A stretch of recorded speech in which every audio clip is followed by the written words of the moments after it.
అందరికీ నమస్కారం. నేను మీ జ్యోతిష్య శిరోమణి జ్యోతిష్యరత్న డాక్టర్ జీవీబీ మురళీకృష్ణ, శ్రీచక్ర గాయత్రి జ్యోతిషాలయం, బ్రాహ్మణ వీధి, ముత్తుకూరు, నెల్లూరు జిల్లా, ఆంధ్రప్రదేశ్. పరాభవనామ సంవత్సరంలో వృషభ రాశి వారికి ఎలా ఉంటుంది అని వివరంగా చెప్తున్నాను. కొంచెం నిదానంగా, నింపాదిగా, ప్రశాంతంగా విని అర్థం చేసుకొని తెలిసిన వాళ్ళందరికీ మీరు చెప్పండి. వృషభ రాశి అంటే మాది వృషభ రాశి అని తెలిసిన వాళ్ళకి మీకు తెలుసు మాది వృషభ రాశి అని. మరి తెలియని వాళ్ళు ఉంటారు, వాళ్ళకు బాగా వినండి. మీ జన్మ నక్షత్రం కానీ కృత్తికా నక్షత్రం 2, 3, 4 పాదాలున్నా వృషభ రాశే, రోహిణి నక్షత్రం 1, 2, 3, 4 పాదాలున్నా వృషభ రాశే, అదేవిధంగా మృగశిర నక్షత్రం 1, 2 పాదాలున్నా అది వృషభ రాశే. అయితే మరి మాకు అసలు జన్మ నక్షత్రమే లేదండి, మాకు నక్షత్రం లేదు సార్, మా పేరు మాత్రం ఉందండి అన్న వాళ్ళు బాగా గుర్తుపెట్టుకోండి. మీ పేరులో ఉన్న తొలి అక్షరం ఈ ఉ ఏ అనుకోండి, అది కృత్తికా నక్షత్రం వృషభ రాశే. లేదు ఓ వా వి వు రోహిణి నక్షత్రం వృషభ రాశే, వే ఓ మృగశిర నక్షత్రం 1, 2 పాదాలు వృషభ రాశి. మీరందరూ బాగా వినండి. వృషభ రాశి వారికి జూన్ 1వ తేదీ రాత్రి వరకు గురు బలం ఉంది. గురువు ధన సంచారి, ద్వితీయ సంచారి. మీ మాటకు జూన్ 1వ తేదీ వరకు విలువ ఉంటుంది. అంటే 2వ తేదీ నుంచి విలువ ఉండదా అని విలువ తగ్గుతుంది, గురుబలం తగ్గుతుంది. బాగా వినండి. జూన్ 1వ తేదీ వరకు గురువు అద్భుత ఫలితాలు ఇవ్వబోతున్నాడు, ఆల్రెడీ ఇస్తున్నాడు. మీకు ధనానికి కొంచెం ఒక చిన్న శ్రమతో ఎక్కువ ఫలితం పొందే అవకాశం ఉంటుంది. మీ వాక్కుకు విలువ ఉంటుంది. మీ వాక్కు ద్వారా సంపాదించే వృత్తుల్లో ఉన్న వాళ్ళకి బాగా వృద్ధి ఉంటుంది. ముఖ్యంగా మెడికల్ రిప్రజెంటేటివ్స్ కావచ్చు, అధ్యాపక ఉపాధ్యాయ వృత్తుల్లో ఉన్న వాళ్ళు కావచ్చు, ప్రవచనాలు చెప్తున్న వాళ్ళు కావచ్చు, మాట ద్వారా అంటే బిజినెస్ చేస్తుంటారు చాలామంది. అలాంటి వాళ్ళంటే నోటి వాక్ ద్వారా ఎవరైనా వ్యాపారం ఉన్న వాళ్ళందరికీ మంచి వృద్ధి కనిపిస్తుంది. మీ మాటకు కూడా మంచి గౌరవం విలువ ఉంటుంది. అంతేకాకుండా ఫైనాన్షియల్గా సపోర్ట్ కూడా బాగుంటుంది. అంతేకాదు మీ కుటుంబ నేపథ్యం చాలా బాగుంటుంది. కుటుంబంలో మంచి సామరస్యపూర్వక వాతావరణం కూడా కనిపిస్తుంది. ఆహ్లాదంగా కుటుంబం ఉండే పరిస్థితి జూన్ 1వ తేదీ వరకు ఉంది. మరి జూన్ 2 నుంచి పరిస్థితి ఏంటి? గురువు మిథునం నుంచి కర్కాటక రాశికి ప్రవేశించడం జరుగుతుంది. కర్కాటక రాశి గురువుకు ఉచ్చ స్థితి మంచిదే, కానీ వృషభ రాశికి అది తృతీయం కదా. సో తృతీయ స్థానంలో అంటే మన రాశి నుంచి 3వ రాశిలో గురు సంచారం జరుగుతుంటే గురుబలం ఉండదు. మరి గురుబలం లేనప్పుడు ఏం జాగ్రత్తలు తీసుకోవాలో పరిహారాలు చెప్పడమే కాదు, మీరు జాగ్రత్త గుర్తుపెట్టుకోండి. పెద్దవాళ్ళని ఎదిరించి ఒక మాట మాట్లాడద్దు. మీరు ఏ వృత్తిలో ఉన్నా, ఏ వ్యాపారంలో ఉన్నా, ఎవరేదన్నా మీ మనసును నొప్పించేట్టు మాట్లాడినప్పుడు వాళ్ళకి చాలా ర్యాష్గా, హార్డ్గా సమాధానం చెప్పద్దు. కొంచెం ఇబ్బంది పడే అవకాశం ఉంటుంది. ముఖ్యంగా మీ కుటుంబంలో మీ యొక్క సోదరుల మధ్య ఎలాంటి అభిప్రాయ భేదాలైనా సరే వచ్చే అవకాశం కనిపిస్తుంది. కాబట్టి రాకుండా సామరస్యంగా మీరే సర్దుకోవడం ప్రారంభించండి. ఒక అడుగు వెనక్కి వేసి మరీ తగ్గి మరీ ప్రశాంతంగా ఉండండి. మీ వినయ విధేయతలే మీకు శ్రీరామ రక్ష. అదేవిధంగా ఇకపోతే ఈ యొక్క వృషభ రాశి వారికి ఇప్పుడు శని బలం ఎలా ఉంది?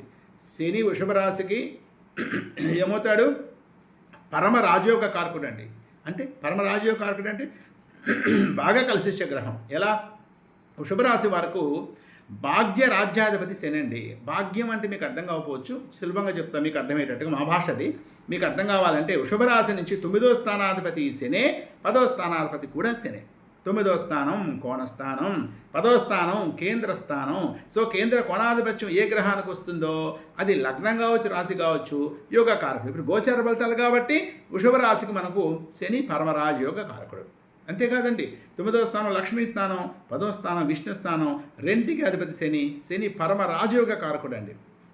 అలాంటి శని ఏకాదశిలో సంచరిస్తున్నాడు.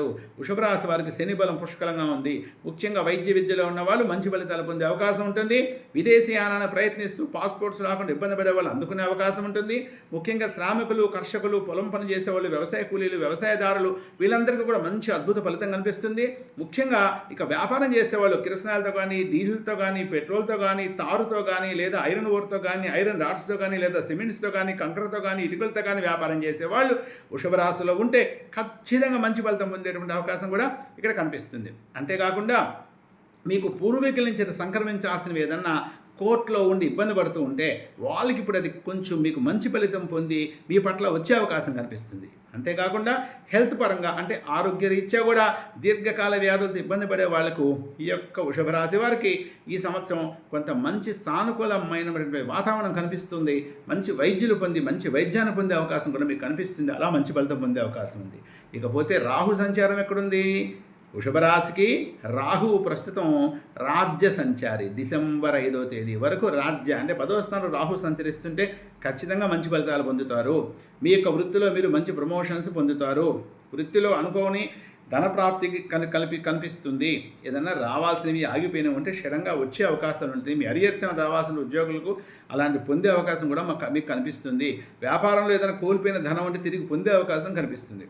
అయితే మరి డిసెంబర్ 5వ తేదీ నుంచి రాహు ఎక్కడికి వస్తున్నారండి? మకరంలోకి, అపసవ్యంలో ప్రవేశం. గుర్తుపెట్టుకోండి, అన్ని గ్రహాలు శవ దిశలో పయనిస్తుంటే రాహుకేతులు అపసవ్య దిశలో పయనిస్తుంటాయి. అంటే మరి రాహువు కుంభంలోంచి మకరంలోకి రావడం అవుతుందండి. ఎప్పుడు? డిసెంబర్ 5 నుంచి. మరి రాహువు కుంభం నుంచి మకరంలోకి వస్తే వృషభ రాశికి భాగ్య సంచారి కదా. మామూలుగానే మన రాశికి కానీ లగ్నానికి కానీ 1, 5, 9 లక్ష్మీ స్థానాల్లో రాహుకేతు సంచారం జరుగుతుంటే అది నాగదోషంతో సమానం. లగ్నాతు నాగదోషం చెప్తాము, గోచారీత్య నాగదోషం చెప్పము, కానీ నాగదోషమైన సంబంధమైనటువంటి అంత దోషంగా మనం చెప్పచ్చు. ఉదాహరణకి ఈ 9వ స్థానం ఏం చెప్తుంది? పూర్వజన్మ పుణ్యం. మనం గత జన్మలో చేసినటువంటి ప్రారబ్ధ సంచిత కర్మల్లో చెడు కర్మ ఫలితం ఉంటే ఇప్పుడు అనుభవంలోకి వచ్చేటువంటి సమయం ఇది. కాబట్టి మీరు జాగ్రత్త తీసుకోవాలా. చెడు కర్మ ఎలా నివారించుకోవాలో మీరు ధ్యానము, తపస్సు, భగవత్ నామస్మరణ, అదేవిధంగా పేదలు చేసే సాయము, వాటి ద్వారా మీరు వీటిని అధిగమించే ప్రయత్నం కూడా మీరు చేయొచ్చు. అయితే ముఖ్యంగా రాహు ఈ సంచారం 9లో సంచరిస్తుంటే డిసెంబర్ 5 నుంచి బాగాలేదన్నాను కదా. మరి అప్పుడు మీరు బాగా ఇక రాహు సంబంధించి పరిహారాలు తీసుకోవడమే కాకుండా ఆ సమయంలో మంచి నిర్ణయాలు, మీ జీవితానికి మలుపు తిప్పే నిర్ణయాలు ఏదైనా ఉంటే తొందరపడి తీసుకోవద్దు.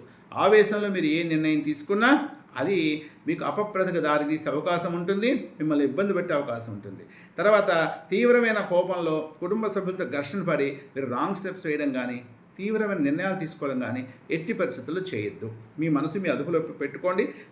దానికోసంగా ప్రాణాయామం చేయండి. అయితే మరి రాహుబలం లేదు, ఇందాక గురుబలం లేదన్నాను. ఏం చేద్దాం పరిహారాలు అంటే మీరు ఏం లేదండి, ప్రతి మంగళవారం నాడు చక్కగా కూర్చొని లలితా సహస్రనామ స్తోత్రం చదువుకోండి, చాలా మంచిది.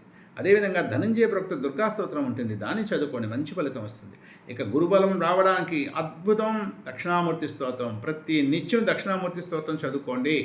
అవకాశం ఉంటే మీకు దగ్గరలో ఎక్కడ శివాలయం ఉన్న ప్రతి గురువారం వెళ్ళి శివుని దర్శించి, అమ్మవారిని దర్శించి, దక్షిణామూర్తిని దర్శించి రండి, మీకు మంచి ఫలితం ఉండేటువంటి అవకాశం ఉంటుంది. మళ్ళా చెప్తున్నాను, ఇప్పుడు మీకు చెప్పిన వృషభ రాశి ఫలితాలు ఇవన్నీ కేవలం గోచార ఫలితాలు మాత్రమే. మీ జన్మ జాతకాన్ని పూర్తిగా నిర్దేశించవు సరిపోదు రాశి ఫలితం.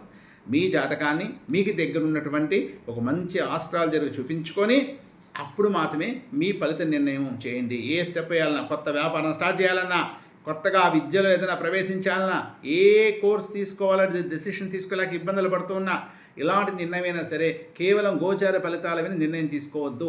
ఈ రాశి ఫలితాలు ఇవి. వృషభ రాశి కొన్ని కోట్ల మంది ఉంటారండి. ఇవి అందరికీ యాజిటీస్గా ఉండవు, వర్తించవు. కొంతమేర ఖచ్చితంగా ఉంటుంది. అంటే ఎలా ఉంటుంది? జనరలైజేషన్ ఇది. మరి పర్టికులర్గా కస్టమైజ్డ్గా మీ జాతకం కావాలంటే మీ దగ్గర ఉన్న ఆస్ట్రాలజీని కలవండి, జాతకం చూపించుకోవడం అంటే ఏంటి? వాళ్ళు ఏం చూస్తారు?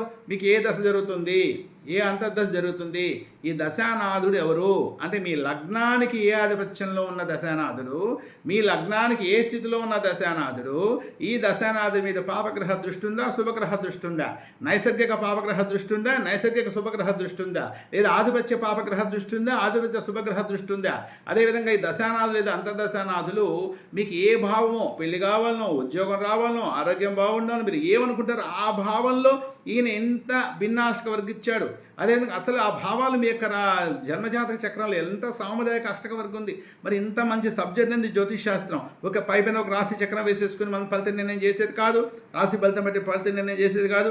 దయచేసి మంచి ఆస్ట్రాలజర్ని కలిసి, మీకు దగ్గరలో ఎంతోమంది బాగా చక్కగా నేర్చుకొని బయటకు వస్తున్నారు, కుర్రవాళ్ళు, పెద్దవాళ్ళు ఉన్నారు. మీకు ఎవరున్నారు అవకాశం వెళ్ళి ఒక్కసారి దయచేసి ప్రతి సంవత్సరము ఒక తెలుగు మాసం, ఒక తెలుగు నెల, అదేవిధంగా ఒక తెలుగు సంవత్సరం ప్రారంభమైనప్పుడు మాసం కుదరకపోయినా సంవత్సరంకి ఒక్కసారైనా మీ జన్మ జాతక పరిశీలన చేసుకొని మీరేమన్నా prevention is better than cure, మీరు ఏదన్నా మనం జాగ్రత్త తీసుకోవాలంటే జ్యోతిష్ శాస్త్రీయ పరిహారాలు ఆచరించడం ద్వారా మీరు చాలా వరకు మంచి ఫలితం పొందే అవకాశం ఉంటుంది.